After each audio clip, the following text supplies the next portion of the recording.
Assalamualaikum warahmatullahi wabarakatuh. Bismillahirrahmanirrahim.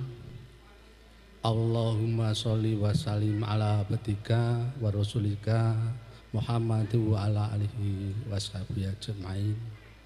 Asyhadu alla ilaha illallah wa asyhadu anna Muhammadan abduhu wa rasuluh sallallahu alaihi wasallam wa ala alihi washabi amma ba'du.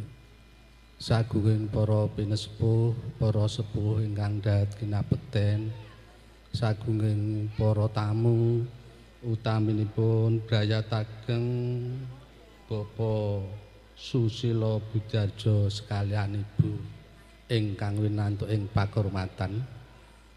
Kula ingkang kajibah hanampi pasrah ingkang kula sampun dipunaturaken panjenenganipun Bapak Jumadi. Ingkang angka setunggal atur salam Pak Taklim samping panjenenganipun brayataken Ibu Susilo, Bapak Susilo Budjarjo, Ibu Sri Winarsi katampi kanthi sukarenaning penggalih ingkang kelajengipun kunjuk wangsul salam taklim saking panjenenganipun Bapak Trihartono Sekalilabu kanthi atur wassalamualaikum warahmatullahi wabarakatuh wa maghfiratuh.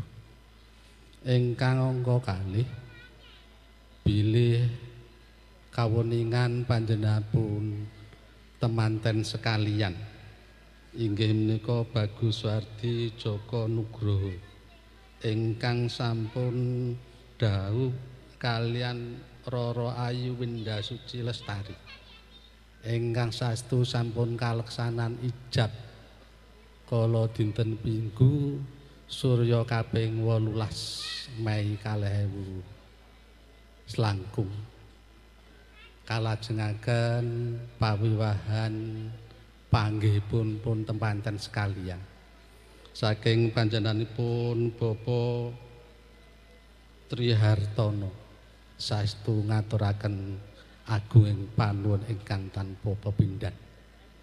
Mbok milih wonten titik kalenggan ingkang sae menika panjenenganipun Bapak Susilo Budjarjo, Ibu Sri Winarsi ngaturaken pun putra temanten kekalih saestu saking panjenenganipun Bapak Trihartono katampi kanthi sukarenaning penggalih.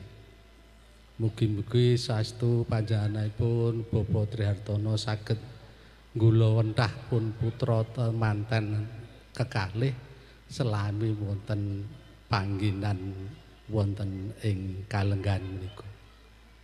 Menggah tali asih mbok bilih uba rampe jajanan wonten saking Klaten saestu saking panjenenganipun Bapak Trihartono Sekalilabu ngaturaken agunging panuwun ingkang tanpa pepindhan. Ingkang salajengipun mugia saestu pun putra temanten kekalih saged lelumban wonten ing bebrayan agung, saged mbangun bale sumaya ingkang sakinah mawaddah warahmah, bale wisma ingkang bahagia mulya tansah pinayungan kerahmatan saking ngarsa dalem Allah ingkang Maha Agung saha saged lelumban wonten ing bebrayan agung. Ingkang kelajenganipun kepareng panjenenganipun Bapak Susilo Budjarjo sekalian Ibu hangecakaken anggen sampun sami lenggan. Namung saestu mbok bilih wonten atur ingkang boten pernani. Mbok bilih kirang gubuh, mbok bilih kirang suguh mekaten saestu saking panjenenganipun Bapak Trihartono mawantu-wantu nyuwun agunging samudra bangsa.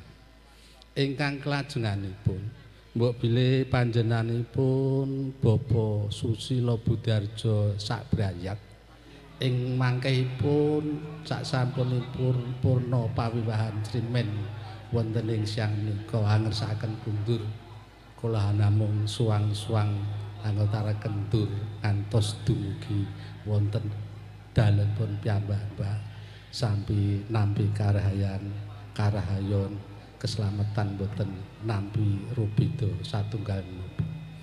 Panjenenganipun Bapa Jumadi minangka sulih sarira panjenenganipun Bapa Susilo Budarjo mbok bilih namung makaten lan sampun anggen kula matur wonten kikiranganipun kula namung mawantu-wantu nyuwun agunging sih samudra bangsa. Wusanane ngatur Assalamualaikum warahmatullahi wabarakatuh. Waalaikumsalam. Paripurna sampun atur